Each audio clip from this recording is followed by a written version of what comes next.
নিজের সন্তানের চাইতে মূল্যবান কোনো সম্পদ মানুষের আর হতে পারে না।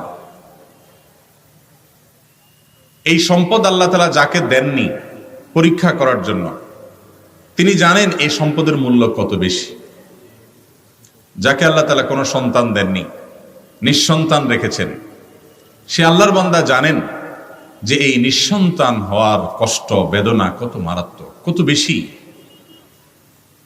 আর যাদেরকে আল্লাহ তাআলা এই সন্তান দিয়েছেন, এই নেয়ামত দিয়েছেন, সন্ততি দিয়েছেন, তারা এই নেয়ামতের যদি সদ্ব্যবহার না করেন, এই নেয়ামতের যদি যথাযথ কদর না করেন, তো আল্লাহ রাব্বুল আলামিনের কাছে এর জন্য জবাবদিহি করতে হবে। আমরা আমাদের দেশে সাধারণত একমুখী ওয়াজ শুনে অভ্যস্ত, আর সেটা হলো বাবা মায়ের অধিকার, বাবা মায়ের হক। সন্দেহ নাই যে এই পৃথিবীতে আল্লাহর পরে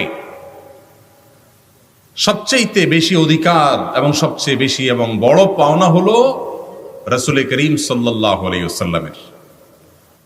তারপরে সবচেয়ে বড় পাওনা এবং সবচেয়ে বেশি অধিকার হলো যার, তিনি হলেন বাবা এবং মা। আগে মা, তারপরে বাবা, মা এবং বাবা।